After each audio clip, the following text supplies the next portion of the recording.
The gunshot echoed through the parking garage, and Destiny Robinson threw herself over Jung Kyung-soo's body without thinking. Glass shattered around them, raining down like diamonds in the dim light. His arms wrapped around her waist, rolling them both behind his car as another shot rang out. "Are you insane?" he hissed, his dark eyes blazing with something she couldn't name, anger, fear, something deeper. "You could have been killed." She met his gaze, her heart hammering against her ribs. "So could you." For 3 seconds, the world stopped. His hand came up to cup her face, thumb brushing across her cheekbone, and she saw it, the crack in his carefully constructed armor. This man who commanded fear and respect in equal measure, who'd built an empire on ruthlessness and control, was looking at her like she'd just become the most important thing in his universe. "Destiny," he breathed, and the way he said her name made her forget they were hiding from bullets. The fluorescent lights of Mama Chen's kitchen cast a warm glow over the worn linoleum floor, as Destiny Robinson balanced 3 plates on her left arm and 2 more in her right hand. Her natural hair was pulled back in a neat puff, small gold hoops catching the light as she moved with practiced efficiency through the cramped dining room. She'd been waitressing here for 2 years, ever since she'd moved to Chicago from Atlanta, with nothing but a suitcase and determination. "Order up, Destiny," Chen called from the kitchen, his accent thick but familiar now. "Coming." She delivered the plates to table 7 with a smile that reached her warm brown eyes, the kind of genuine warmth that made customers remember her. Tips were better when you actually cared, and she needed every dollar she could get. Her phone buzzed in her apron pocket. She ignored it. Probably her best friend Mariah again, still pushing that ridiculous blind date idea. 3 weeks of relentless pestering about how Destiny needed to get back out there after her ex had left her high and dry. The lunch rush finally ebbed around 2:30. Destiny leaned against the counter, rolling her shoulders to ease the familiar ache. Her black t-shirt and jeans weren't glamorous, but they were practical. Everything in her life was practical now. Had to be when you were working 2 jobs to afford a studio apartment in a city that cost more than you'd ever imagined. "You look tired, sweetie." Mrs. Chen emerged from the kitchen, her weathered face creased with concern. The elderly woman had become something of a surrogate grandmother to Destiny, always making sure she ate during her shifts. "I'm fine, Mrs. Chen. Just thinking." "About that date Mariah keeps mentioning?" Mrs. Chen's eyes twinkled. "Maybe you should go. When was the last time you did something just for you?" Destiny laughed, the sound a little hollow. "I don't have time for dating. Between here and my night shift at the hotel—" "You work too much. You're young, beautiful, smart." Mrs. Chen patted her hand. "Life is more than just surviving, honey." Before Destiny could respond, the bell above the door chimed. She glanced up reflexively and felt her breath catch. 4 men entered, and they commanded attention in a way that made everyone in the restaurant go quiet. They wore expensive suits that probably cost more than Destiny made in 3 months. But it was the man in the center who made her pulse skip, tall, with sharp features and jet-black hair styled perfectly. His dark eyes swept the room with the kind of assessment that said he missed nothing. Jung Kyung-soo. She didn't know his name yet, but she could feel his presence like a physical weight in the air. "Welcome, sit anywhere," Mrs. Chen called out, her usual cheerfulness slightly strained. The group moved to the corner booth, the one that gave a view of both the entrance and the kitchen. Strategic. Destiny had waitressed long enough to recognize people who thought about exits and sightlines. "Destiny, you take them," Mrs. Chen whispered. "Be careful, be polite." Something in her tone made Destiny's instincts prickle, but she grabbed her notepad and approached the table with her professional smile firmly in place. "Good afternoon, gentlemen. What can I get you today?" 3 of the men studied their menus, but the one in the center, the one who'd caught her attention, looked directly at her. His gaze was intense, analytical, like he was cataloging every detail. It should have made her uncomfortable. Instead, it made her stand straighter, meet his eyes with her own unwavering stare. "Do you have recommendations?" His voice was smooth, with the barest hint of an accent. Korean, she thought, though his English was impeccable. "The bulgogi is excellent. Mrs. Chen makes it with a family recipe. The kimchi jjigae is popular too, especially if you want something warming." You know Korean food. It wasn't a question. I know good food. I've worked here long enough to try everything on the menu. She kept her tone professional but friendly. Multiple times, something flickered in his expression, amusement maybe or interest. We'll take 4 orders of the bulgogi and tea. Green tea or barley? Green. She wrote it down, acutely aware that he was still watching her. I'll have that right out for you. As she turned to leave, his voice stopped her. What's your name? She looked back over her shoulder. Destiny. Destiny. He repeated it like he was testing how it felt. Unusual name. My mother was optimistic. She flashed him a quick smile and headed to the kitchen, feeling his gaze follow her until she disappeared through the swinging door. Who are they? She asked Mrs. Chen quietly as she hung the order ticket. Mrs. Chen's expression tightened. Businessmen. Don't ask questions, Destiny. Just be polite and let them be. But Destiny had grown up in Atlanta, had seen enough to recognize danger when it walked through the door wearing expensive suits. These weren't businessmen, at least not the legal kind. She delivered their food with efficient courtesy, refilled their tea without being asked, and kept her distance.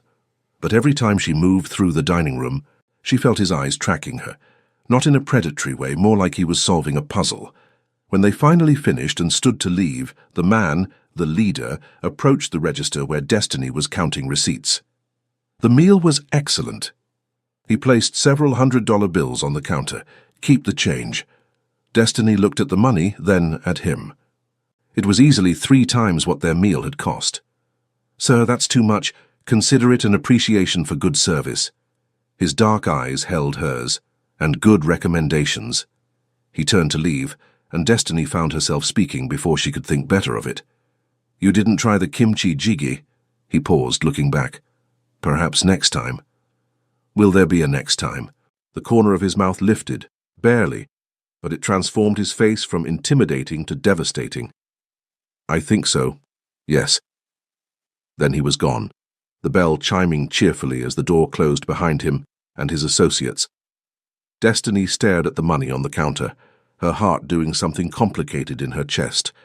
That man is dangerous, Destiny, Mrs. Chen said softly. Whatever you're thinking, stop. I'm not thinking anything. But even as she said it, she knew it was a lie. Her phone buzzed again. This time she checked it. Mariah. The date is set.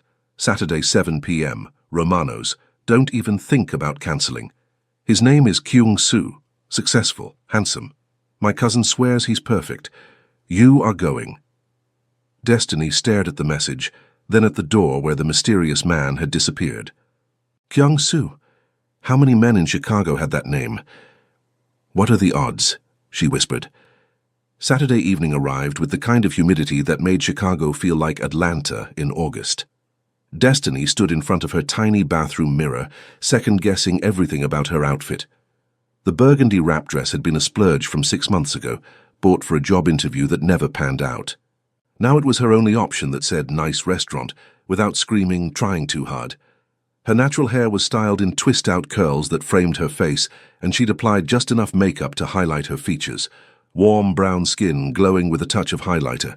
Dark eyes lined with precision, lips painted a deep wine that matched her dress. You look beautiful, she told her reflection, trying to convince herself. And this is probably not the same guy. Chicago is huge. Lots of Korean men named Kyung-soo. Her phone buzzed. Mariah. Car is outside. Don't chicken out. Love you. Destiny took a breath, grabbed her clutch, really just a small purse that passed for fancy, and headed downstairs. Romano's was exactly the kind of place she'd never been able to afford. Crystal chandeliers, white tablecloths, waiters in actual tuxedos. She felt out of place the moment she walked through the door, hyper-aware of every head that turned to look at her. Reservation name? The hostess asked with the kind of smile that was professional but not warm. I'm meeting someone, Kyung-soo. The hostess's expression shifted, subtle but Destiny caught it. Surprise, maybe a touch of nervousness. Right this way, miss. They wound through the restaurant to a private section in the back. More exclusive, more expensive. Destiny's stomach knotted with each step. Then she saw him. Jung Kyung-soo sat at a table near the window, his profile sharp against the Chicago skyline behind him. He wore a black suit with a white shirt open at the collar, and he looked both out of place and perfectly at home in the opulent surroundings. Like he owned it, but didn't care about it. He looked up as she approached, and his expression went through a fascinating transformation. Surprise, recognition, and something she couldn't quite name. Destiny Robinson. He stood, and she realized again how tall he was, how his presence seemed to fill the space. This is unexpected. You knew my last name. It wasn't an accusation, just an observation. I make it a point to know things. He gestured to the chair across from him. Please. She sat, hyper-aware of his gaze tracking her every movement. So you're the mystery man Mariah's been harassing me about. And you're the woman my business associate's cousin insisted would be perfect for me. His tone was dry. I agreed to one date to stop the harassment. Same. Destiny set her clutch on the table. Let me guess, you don't do this often. Blind dates, never. Dating in general. He poured water into her glass with movements that were economical and precise. Rarely. Why agree to this one? His dark eyes met hers directly. Curiosity. About whether the woman who faced down 4 strangers in a restaurant with nothing but confidence and good service would be interesting off the clock. Heat crept up her neck, but she refused to look away. And, am I? Very. He leaned back slightly, studying her. You recognized what we were, in the restaurant. I recognized that you weren't regular customers. Beyond that, I minded my business. Smart. His gaze was approving. Not many people have that instinct anymore. A waiter appeared with menus that probably didn't have prices listed. Destiny accepted hers with practiced grace, refusing to be intimidated by the Italian she couldn't pronounce. Order whatever you want, Kyung-soo said quietly. And I mean that. Whatever you want. There was something in his tone, not condescension, but awareness. He knew she was calculating costs in her head, knew this was outside her usual world. What do you recommend? She asked, turning it back on him. You did that in the restaurant, asked me to commit first. And you told me to commit first just now, she smiled. Looks like we're both careful people. Careful keeps you alive. He closed his menu. The ossobuco is exceptional here. The lobster risotto is also very good. What are you getting? Ossobuco. Then I'll try the risotto, see which of us chose better. His mouth quirked, that almost smile she'd seen before. Competitive? When it matters. You? Always. The waiter took their orders and disappeared. Kyung-soo poured wine, something expensive that Destiny couldn't identify, and settled back in his chair. So, Destiny Robinson, tell me something real. Real. Everyone has a rehearsed story. The things they say on first dates, I don't want that. Tell me something real. Destiny considered him for a long moment, this dangerous man in his expensive suit, who was looking at her like she was a puzzle worth solving. I moved to Chicago 2 years ago with $800 and a dream of being a journalist. I'm still waitressing, still trying, and some days I wonder if I'm delusional for not giving up. She took a sip of wine. Your turn. Something real. He was quiet for several heartbeats. When he spoke, his voice was lower. I've built an empire that my father would have been proud of. I have more money and power than most people achieve in a lifetime, and I'm lonelier than I've ever been. The honesty of it hit her in the chest. Why? Because power requires distance. Trust is a liability in my world. Everyone wants something, and very few people see past what I can give them to who I actually am. And who are you, Jung Kyung-soo? His eyes held hers. That's what I'm trying to figure out. Their food arrived, and for a while they ate in companionable silence. The risotto was incredible, creamy and rich with chunks of perfectly cooked lobster. But Destiny was more aware of the man across from her than the food. Try mine, he said suddenly, holding out his fork with a piece of the ossobuco. That's intimate, she was going to say, but he was already extending it toward her. She leaned forward and let him feed her the bite, hyper-aware of his gaze on her mouth. The meat was tender, falling apart with flavor. Okay, you win, that's better. Want to trade? Before she could answer, he'd switched their plates. It should have been presumptuous. Instead, it felt natural, easy. They talked about everything and nothing, Her love of writing, his complicated relationship with his father's legacy, her family in Atlanta, his careful distance from Korean community expectations. He asked questions that showed he was actually listening, and she found herself opening up more than she'd intended. "Why waitressing?" he asked. "If you want to be a journalist, it pays the bills while I pitch stories to publications that don't respond. I have a blog, Chronicles of the City, where I write about Chicago's hidden communities, the people and places that usually get overlooked. I'd like to read it." "Really?" "I meant what I said." "You're interesting, Destiny Robinson." He set down his wineglass. "And interesting people are rare in my world." "What world is that exactly?" His expression shifted, became more guarded. "Import and export, various business ventures, some more legal than others." "Why tell me that?" "Because you'll find out anyway if you look, and I'd rather you hear it from me." He met her gaze steadily. "I'm not a good man by most standards. I've done things that would horrify you, but I'm honest about who I am." Destiny should have been frightened, should have made an excuse and left. Instead, she found herself respecting his candor. "I appreciate the honesty. Will you run?" "Should I?" "Probably." His eyes were dark, intense. "But I hope you don't." Her heart did something complicated in her chest. "I'm not fragile, Kyung-soo. I grew up in neighborhoods where survival meant being smart, not sheltered. I've seen enough to know that people are rarely simple." "No, you're not fragile." His voice dropped lower. "You're extraordinary." The word hung between them, heavy with meaning. Their waiter returned with dessert menus, breaking the moment. But when Kyung-soo's hand reached across the table and his fingers brushed hers, barely, so lightly she almost imagined it, electricity shot up her arm.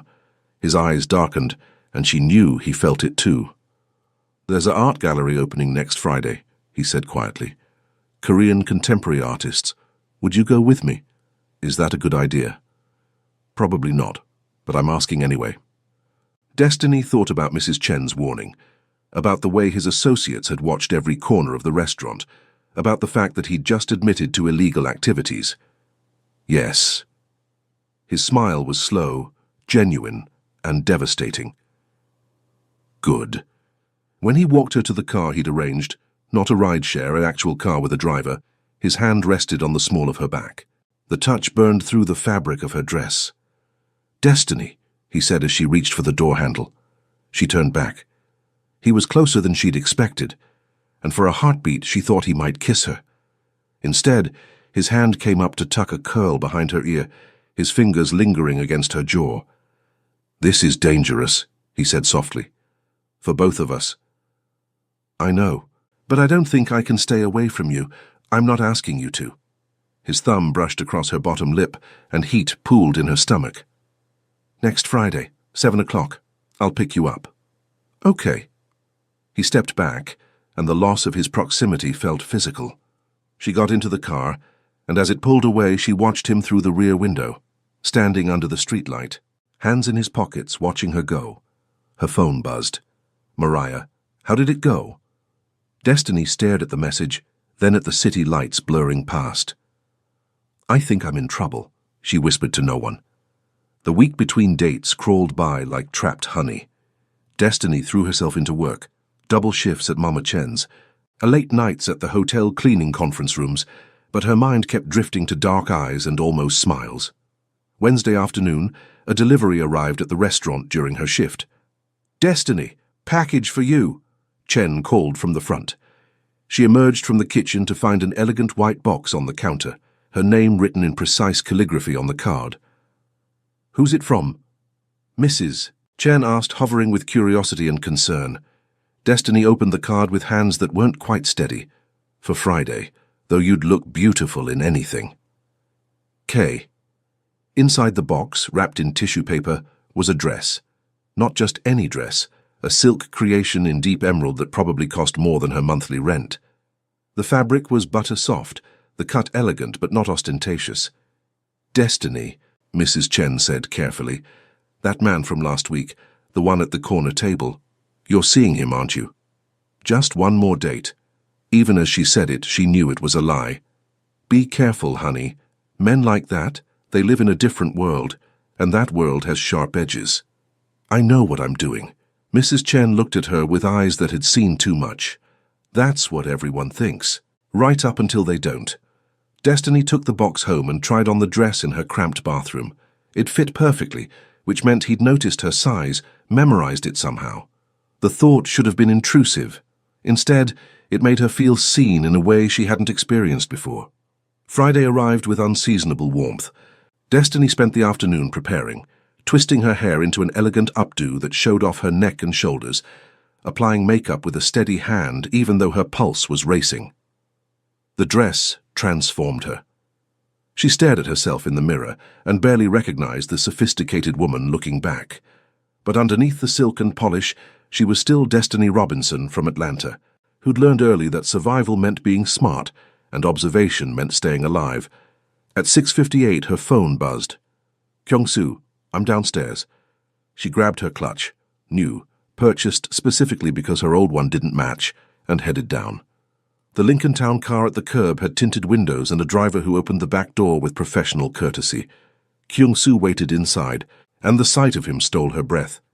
He wore a charcoal suit with a black shirt, no tie, and the casual elegance of it made him look both dangerous and magnetic.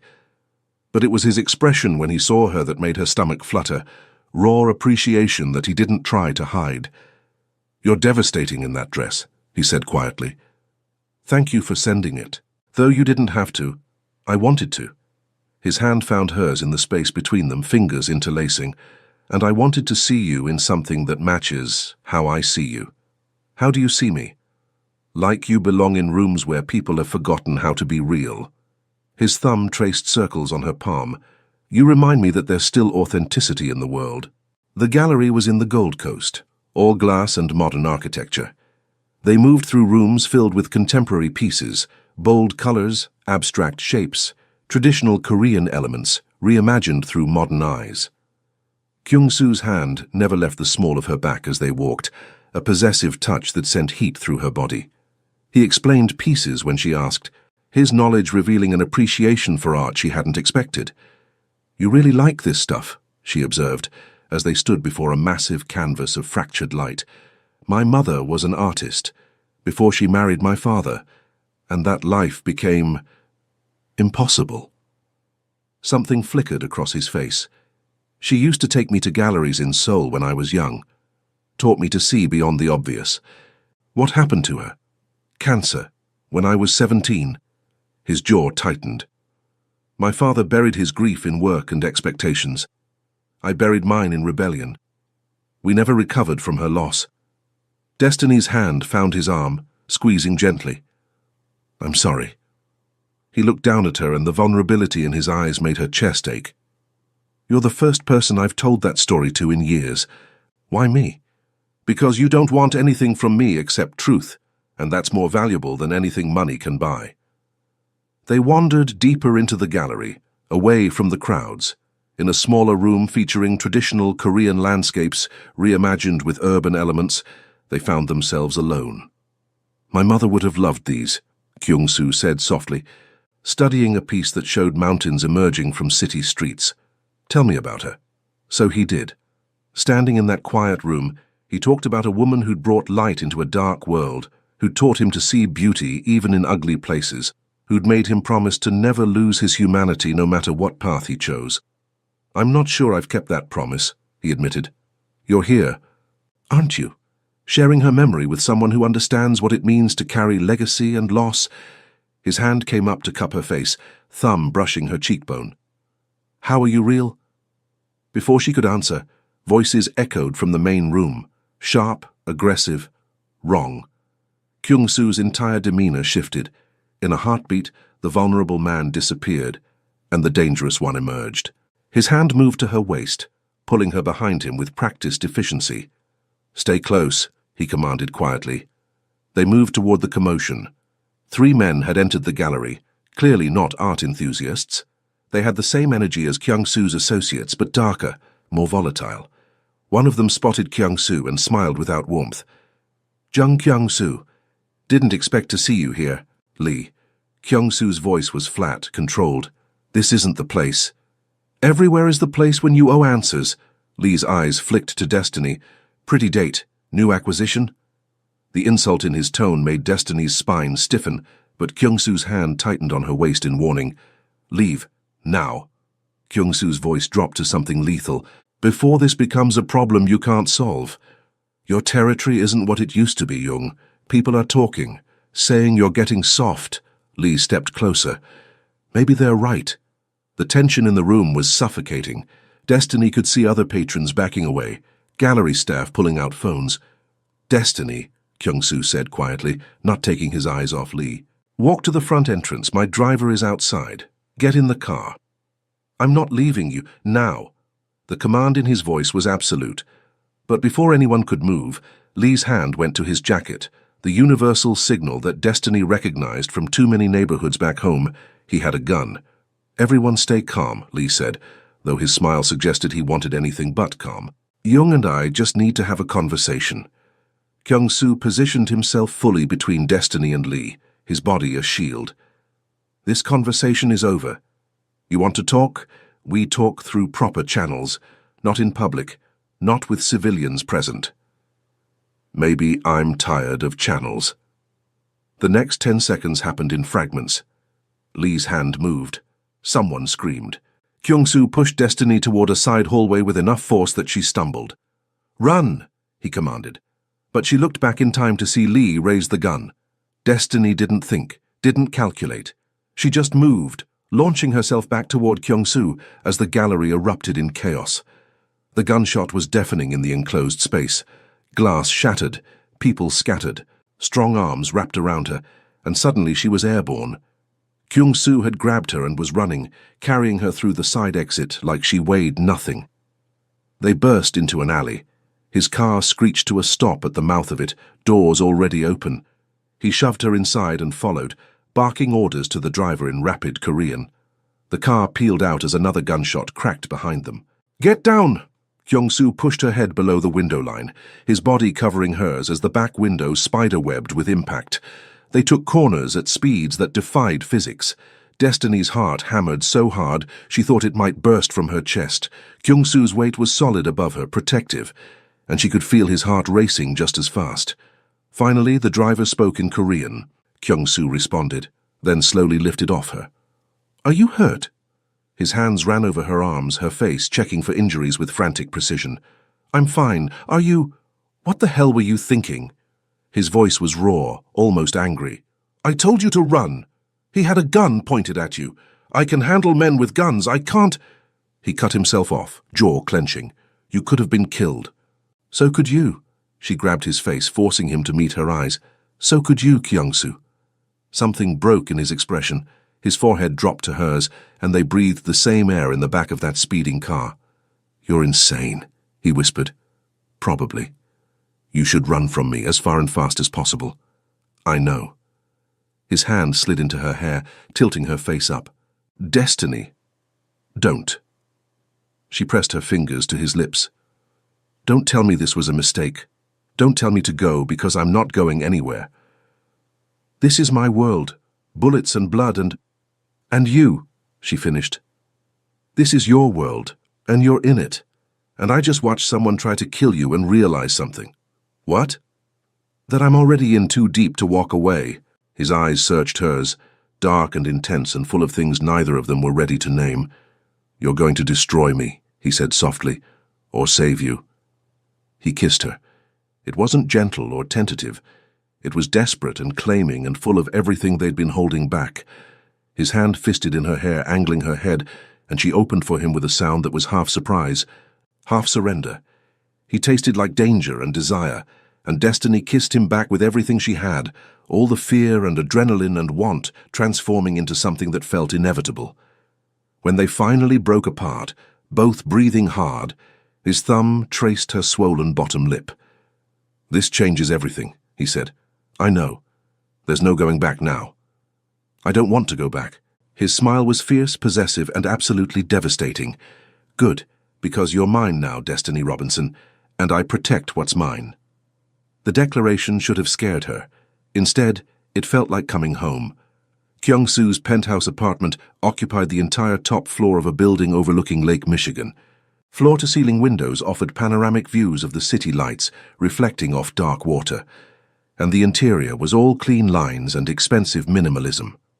Destiny stood in the living room, still shaking with adrenaline, while Kyung-soo spoke rapid Korean into his phone. His voice was clipped, authoritative, the voice of a man who commanded empires and expected obedience. He finally hung up and crossed to her, hands immediately moving to check her over again. "We need to talk about what happened." "Lee." "Who is he?" "Head of a rival organization. We've had an uneasy truce for 2 years, but recently there's been pressure on territories." His jaw clenched. "I didn't think he'd be reckless enough to make a move in public. This is about business, territory. It's about power, control, the same things it's always about." He poured whiskey into 2 glasses, handed her one. "But you don't need to worry about—" "Don't!" She set the glass down with enough force that it clicked against the marble counter. "Don't you dare tell me not to worry. Someone just shot at you, at us. I think I've earned the right to worry. This isn't your fight, Destiny." "The hell it isn't. You made it my fight when you kissed me in that car, when you said I was yours." She moved closer, poking his chest with one finger. "You don't get to claim me and then shut me out when things get dangerous. I'm trying to protect you.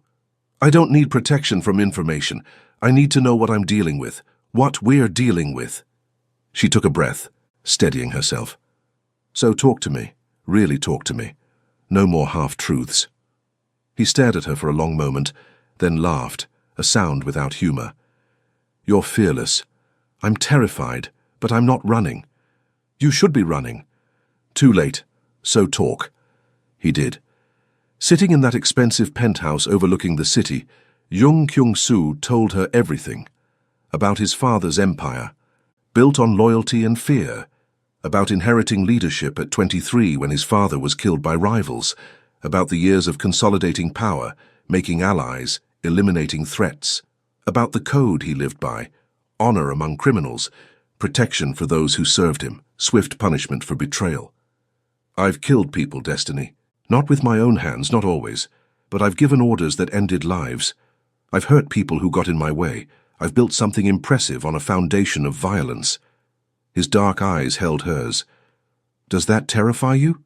"Yes," she said honestly, "but it doesn't make me want to leave." "Why not?" "Because I've seen how you look at art your mother loved. How you treated me like I mattered when I was just a waitress serving you lunch. How you threw yourself between me and danger without hesitation." She moved to stand between his knees where he sat on the couch. "You're not a good man by conventional standards, but you're not simply bad either. You're complicated. And so is the world." His hands came up to rest on her hips. "You should hate me. I should do a lot of things." Her fingers traced his jaw. "But hating you isn't one of them." He pulled her down onto his lap, and she went willingly, straddling him in the emerald dress that had survived bullets and car chases.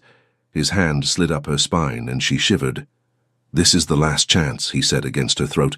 "Walk away now, and I'll make sure you're safe, protected. I'll stay out of your life." "No, Destiny." She kissed him, cutting off whatever argument he was building. This kiss was different, slower, deeper, full of promise instead of panic. His hands mapped her body through silk, and she pressed closer, feeling his response. "Stay tonight," he murmured against her lips. "Let me keep you safe." "Okay." He carried her to his bedroom, unnecessarily. But she didn't protest.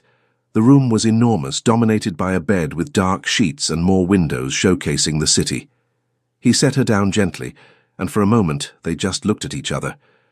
"I want you," he said simply, "but we don't have to. I want you too." She reached for the tie on her wrap dress. "And I'm not fragile." His eyes darkened as she unwrapped the silk, letting it pool at her feet.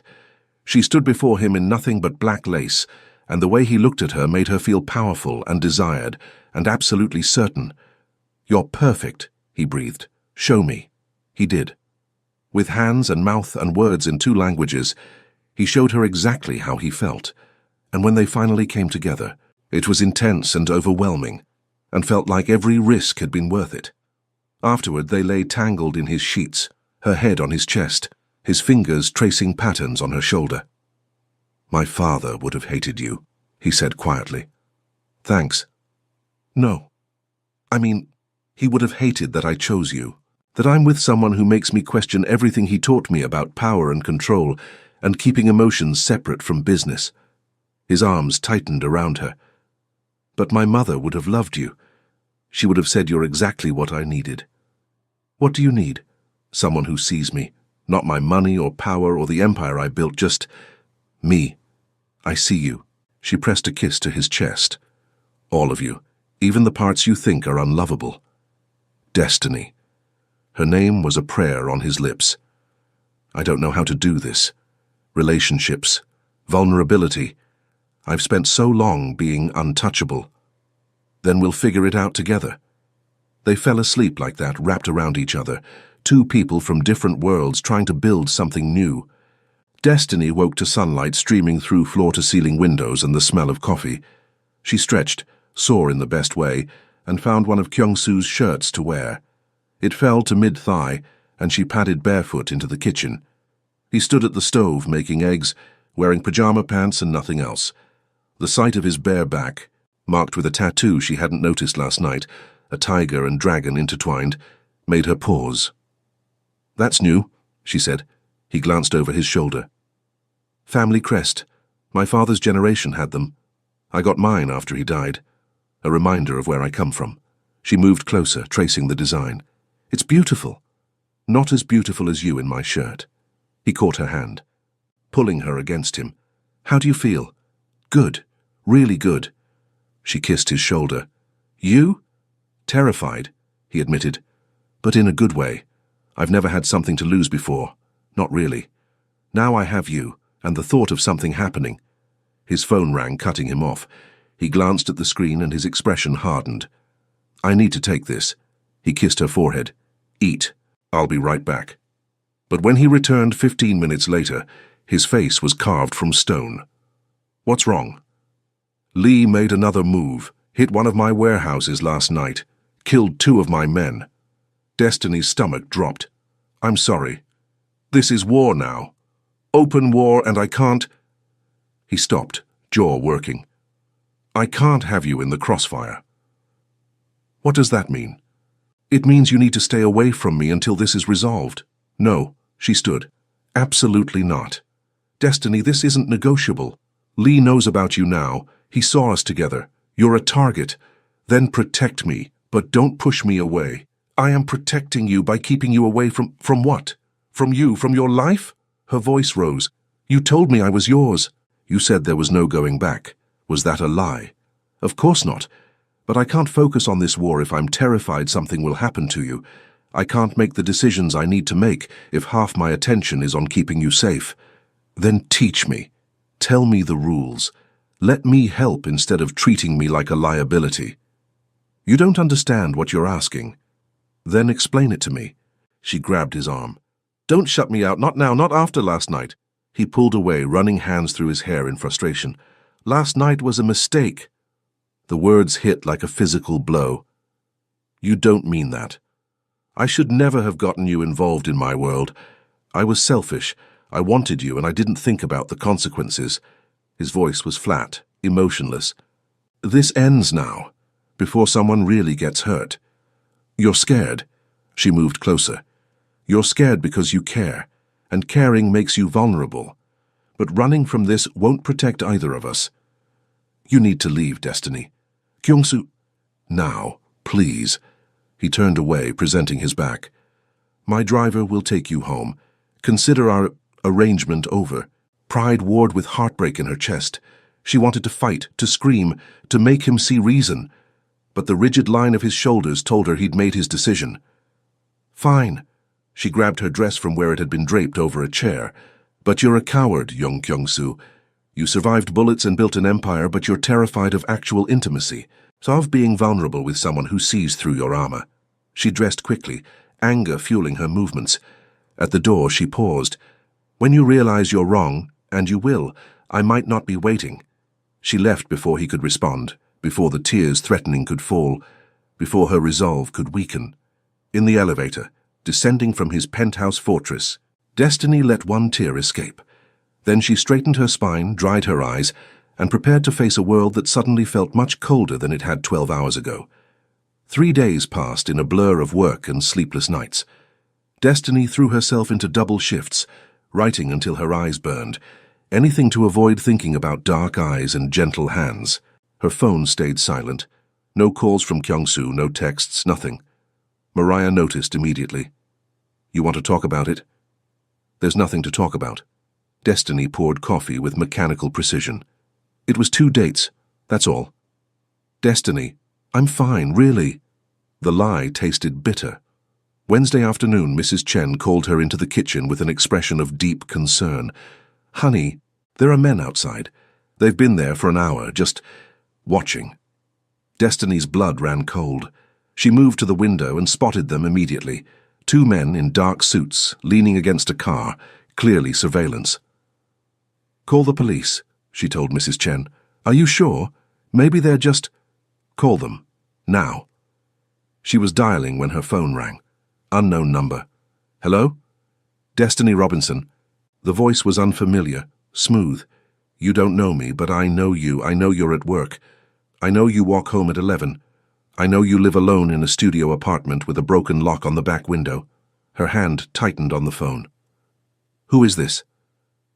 "Someone who has questions about Jung Kyung-soo, about his operations, his weaknesses." A pause. "About you. I don't know anything. Maybe. Maybe not. But you're going to meet me tonight. 10 o'clock. The parking lot behind your building. Come alone. Or your friend Mariah, who leaves her night class at 9:30 and walks 3 blocks to her car, might have an unfortunate accident." The line went dead. Destiny stood frozen, terror and rage warring in her chest. She looked at the men outside. They weren't there to watch. They were there to make sure she knew she was being watched. This was Lee. Had to be. And he was using her to get to Kyung-soo. She grabbed her phone and dialed the number she'd sworn not to call. He answered on the first ring. "Destiny." Someone just threatened Mariah. The words came out in a rush. "They know where I work, where I live, her schedule. They want me to meet them tonight." "Where are you?" His voice was lethal. "Mama Chen's. There are men outside watching." "I know, they're mine." "What? Did you think I'd just let you go? Walk away and leave you unprotected?" Anger roughened his voice. "I've had people watching you since you left my apartment, making sure you were safe. You had me followed. I had you protected. There's a difference." And apparently it was necessary since Lee just made his move. She heard him barking orders in Korean. "Don't go anywhere. Don't talk to anyone. I'm sending a team now."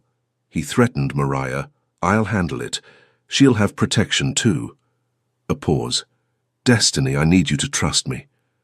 After you pushed me away, I was wrong. Terrified and wrong. And I've spent 3 days in hell knowing I hurt you." His voice dropped. "But we'll deal with that later. Right now I need you safe." "What about the meeting? He said 10 o'clock. "You're not going anywhere near that parking lot. I'll handle Lee. He'll hurt Mariah." "No, he won't. Because he's not going to live long enough to make good on his threats." The cold certainty in his voice should have terrified her. Instead, it made her feel safe. "Okay, I trust you. Thank you." She heard a car door slam. "My team is 2 minutes away. When they arrive, go with them. No arguments." "Kyung-soo, I'll come to you when this is over, I promise." A beat of silence. "And Destiny? I'm sorry. For everything. I should have fought for you instead of pushing you away. You can make it up to me later. Right now, end this. Count on it." The next hours were surreal. 4 men in suits appeared at the restaurant, Kyung-soo's people, and escorted her to a car. They took her to a safe house, a nondescript apartment with armed guards and no cell service. Waiting was torture. Destiny paced, imagined every worst-case scenario, and prayed to a god she'd been neglecting that everyone made it out alive. At midnight, the door opened. Kyung-soo stood there, suit jacket gone, white shirt torn and blood-stained, a cut above his eyebrow that had been hastily bandaged, but he was alive. "It's over," he said. "Lee and his lieutenants are dead.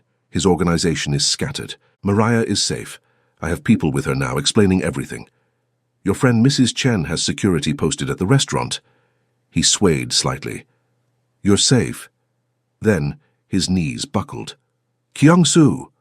Destiny caught him, helped him to the couch. "You're hurt. Just a graze, looks worse than it is." But his face was pale, jaw tight with pain. "Let me see." He tried to wave her off, but she was already unbuttoning his shirt. The bullet had carved a furrow across his ribs, deep enough to bleed profusely but not life-threatening. Still, her hands shook as she grabbed the first aid kit one of his men provided. "You could have been killed," she whispered, cleaning the wound. "But I wasn't, and neither were you. That's what matters."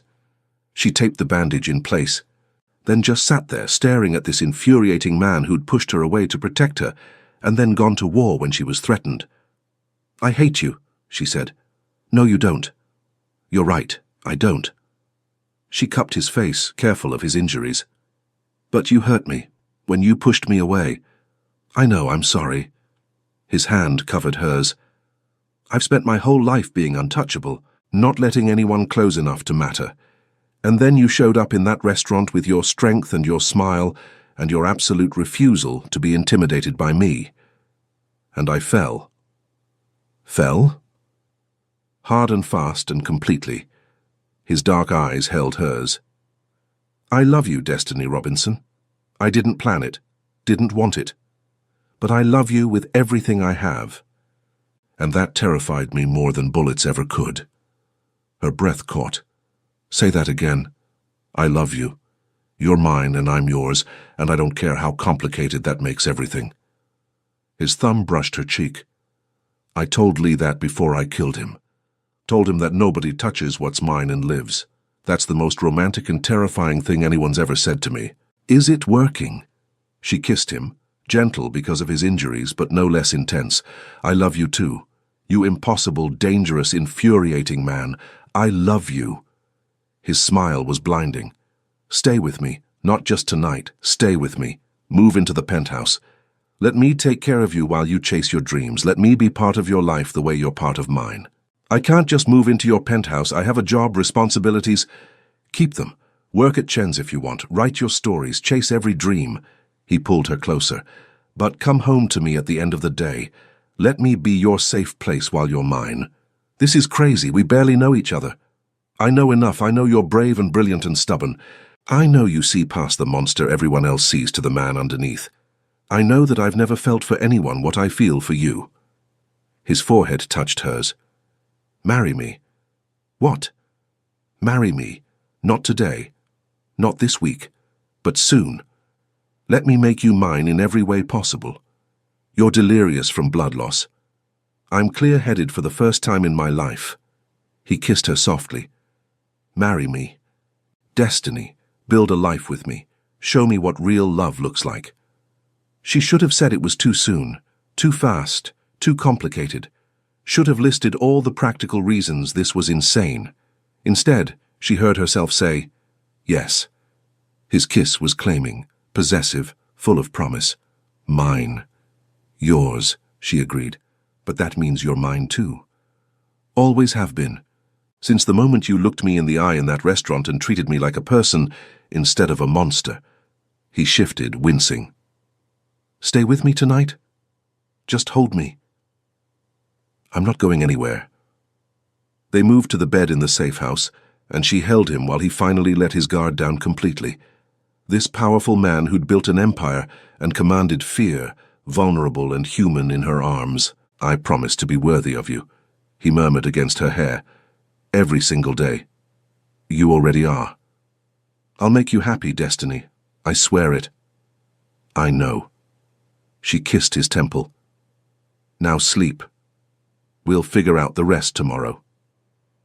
And surrounded by guards and danger and the consequences of his world, Jung Kyung-soo fell asleep with the woman he loved in his arms, finally understanding what his mother had meant about finding someone worth everything. Years later, standing in that same penthouse overlooking the lake, Destiny watched the sunset paint the sky in shades of gold and crimson. The ring on her finger caught the light, simple but perfect, just like the man who'd given it to her. Behind her she heard his footsteps. Still, after all this time, her heart skipped when he entered a room. "Working?" Kyung-soo's arms wrapped around her waist, chin resting on her shoulder. "Just finished a piece." She leaned back against him. About Korean-American fusion cuisine and the restaurants bringing communities together. Mrs. Chen will love it. She better. I'm featuring Mama Chen's kitchen prominently. Destiny turned in his arms. How was the meeting? Productive. The legitimate businesses are thriving. The other operations, he shrugged. I'm getting out. Slowly, carefully, but I'm building something different. Something our children won't have to apologize for. Our children? His smile was slow, devastating. Too soon? Considering we've been married for 3 years? No. I think it's perfect timing. He kissed her slowly, thoroughly, the way he still did every single day, like she was precious and necessary, and entirely his. I love you, he murmured. My salvation. My destiny. That's the corniest thing you've ever said. But you love it. I love you. She cupped his face. All of you, even the corny parts. They stood together as night fell over Chicago. Two people from different worlds who'd built something extraordinary together.